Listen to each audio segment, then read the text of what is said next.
सच्चा भगत जी। अब ये देखिए जीने की राह पुस्तक, ये जीने की राह पुस्तक कहीं कोई तुम्हें दिखाई दे रहा हो, चाहे चाहे वो फेसबुक पे हो, चाहे व्हाट्सएप पे हो, चाहे यूट्यूब पे हो, चाहे ट्विटर पे हो, उनको तो बिल्कुल पकड़ के जिंदा फूंक दो। और जो भी कमीने के औलाद ये पुस्तक दिखा दिखा के बेच रहे हैं या इसका प्रचार कर रहे हैं, मर जाओ चुल्लू भर पानी डूब के। तुम्हें शर्म आनी चाहिए, तुम्हारे पर जूता चला रहा हूँ।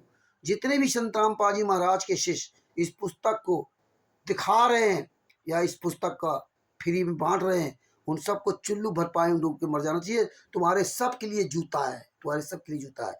तुम कितने नीच हो, कमीने हो, अपने गुरु को बदनाम करते हो। जो इसमें अश्लील भाषा लिखी है, आप अपने परिवार के साथ नहीं पढ़ सकते हैं। संत रामपाल जी महाराज ने अपने कर कमलों से भक्ति सौदागर का संदेश पुस्तक लिखी थी। ये ऐसी अश्लील भाषा नहीं लिखी थी, इसीलिए पुस्तक इन्होंने बंद किया। और संत रामपाल जी महाराज को जड़ से खत्म करने के लिए इन्होंने पुस्तकों में अश्लील भाषाओं को मिलावट करना शुरू कर दिया। इसलिए कबीर सागर सलाते में भी हनुमान जी के पूछ की तुलना गधे के लिंग से कर दिया। जो लोग पढ़ेंगे वो क्या कहेंगे, लेकिन भगत समाज तो अंधा बना हुआ है। ये देखिए इसके पेज नंबर 36 से लगा करके, इसके पेज नंबर 36 से 37, 38, 39 और 40 तक, 36 से 40 तक पढ़िए, होश ठिकाने आ जाएंगे। जो महिलाएं या जो भगवतियां अंधे बन करके पुस्तकें बांट रही ना, शर्म आनी चाहिए तुमको, चुल्लू भर पानी में डूब के मर जाना चाहिए।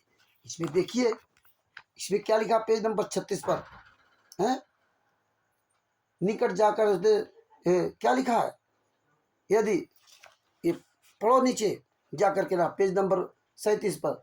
36 पढ़ना, 37 पढ़ना, सबसे नीचे में पढ़ाता हूँ। यदि पेट्रोल को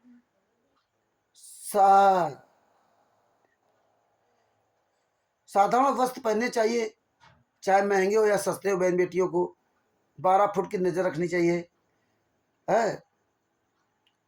स्त्री की गलत गिद्धि से लफंडर लोगों का हौसला बढ़ता है, वे परेशान करते हैं। महिला का हंस कर बातें करना उत्प्रेरक तथा असभ्य होता है, जो सामाजिक बुराई है। जैसे बहन बेटी बहू यानी युवती अपने परिजनों के साथ रहती है, ऐसा ही आचरण घर से बाहर होना चाहिए। उसकी प्रशंसा सच समाज किया करता है, अन्य युवाओं को उसका उदाहरण बताते हैं। इसमें क्या लिखा रखा नीचे, यदि पेट्रोल को चिंगारी नहीं मिलेगी तो विस्फोटक नहीं होगा। इस तरह अश्लील भाषाएं लिखी। देखिए ये ज्ञान है? हमें तो इन चीजों से दूर रहना जब ज्ञान हो जाएगा। पेट्रोल, चिंगारी, मोह, ये सब योगी बनने, ये योगी के लक्षण हैं? कहाँ तुम्हारा दिमाग जा रहा है?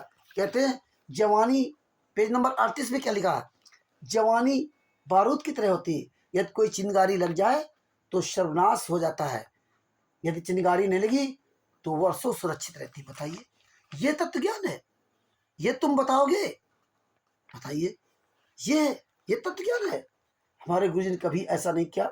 आगे पूरा पढ़ोगे, इसके बाद क्या लिखा है कि गलत संकेत करे, आंखों को चटकाए मटकाए, टेढ़ी नजर से देखे, ऐसी गलत हरकत करे तो कैसा लगेगा? उत्तर है कि टांगे तोड़ देंगे, टांगे तोड़ देंगे। जो निर्बल है एक कान में बैठ करके रोएंगे।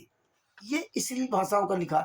आगे यौन उत्पीड़न प्रेरक फिल्में, जिनमें नकली बनावटी कहानियां तथा अदाएं दिखाई जाती हैं, जिनको देखकर जवान बच्चे उसी की नकल करके बेशर्म होने लगते हैं।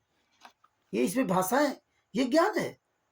कमीनों ने आगे क्या लिखा है, परमात्मा की वाणी को भी चेंज कर दिया इन्हें पेज नंबर 38 पर कबीर साहब की वाणी चेंज कर दी। क्या लिखा है, हमारा रोज आप लोग पढ़ते हो, उसमें परमात्मा कहते हैं, कथा करो करतार की और सुनो कथा करतार, आन कथा सुनिए नहीं कहें कबीर विचार। आन कथा सुनिए नहीं कहें कबीर विचार, ये हमारे कबीर साहब की वाणी है। हमें संत रामपाल जी महाराज रोज नित्य में पढ़ाते हैं। और इन कमीनों ने क्या कर दिया, कथा करो करतार की, सुनो कथा करतार, काम सेक्स कथा सुनो नहीं कहें कबीर विचार। ये देखिए, काम सेक्स, और परमात्मा ने कहा था आन कथा, मतलब दूसरे की कथाइयां मत सुनो, और यहाँ इन्होंने काम सेक्स कर दिया। साले कमीनों, ये जीने की राह पुस्तक दिखाने वाले हरामजादो, साले जिंदा फूके जाओगे, मर जाओ चुल्लू भर पानी डूब के। हैं? ये जीने की राह पुस्तक दिखाते हो फेसबुक पे, हैं? इसीलिए कहता हूँ कि जहाँ मिल जाए ये गुंडे, इनको जूते से मारिए। आगे देखो, दिखाता हूँ। अरे कमीनों, हैं? काम सेक्स कथा सुनो नहीं, है ना? हाँ, ये देखिए, और अर्थ में लिखे हैं, हैं? अर्थ भी पढ़ना आप लोग। विशेष मंथन, काम सेक्स प्रक्रिया को विशेष विवेक के साथ समझें। हाँ हाँ, हमारे गुरुजी हमें तत्व ज्ञान समझाते हैं सतलोक के जाने के लिए। ये आपको काम सेक्स का ज्ञान सिखाएंगे। ये काम संतराम पाजी महाराज की फोटो लगा करके संतराम पाजी महाराज का नाम बदनाम किया जा रहा है, और तुम जैसे दोगले लोग संतराम पाजी महाराज के नाम का बदनाम करने के लिए पुस्तकें बांट रहे हो। डूब मरो चुल्लू पानी में, सबसे ज्यादा ये जीने की राह पुस्तक को ही ये लोग दिखा रहे हैं। आगे देखो, हैं? इसमें सब सबके माता पिता ने संतान उत्पन्न की प्रक्रिया की है, जिसे संभोग कहते हैं। बताओ, मतलब कोई इन बातों को इसमें लिखा गया है, हैं? पेज नंबर 39 पे सबसे नीचे जाओ। जैसे हम अश्लील मूर्तियां देखते हैं तो अश्लीलता उत्पन्न होती है, क्योंकि उस उत्तेजक मूर्ति ने अंदर चिंगारी लगा दी, पेट्रोल लगने लगा, ऐसी तस्वीरों को तिलांजलि दी। ये इस भाषा लिखी है। ये किस तरह से हमें आपको गुमराह किया जा रहा, किस तरह से। ये देखो पेज नंबर 40 पर, जीने की राह पुस्तक। जो इस सेवा के नाम से सेवा कर रहा है, डूब के मर जाओ चुल्लू पर पानी में। इसमें देखो लिखा है, समाचार पत्रों में भी इतनी अश्लील तस्वीरें छपती हैं जो युवाओं के असमान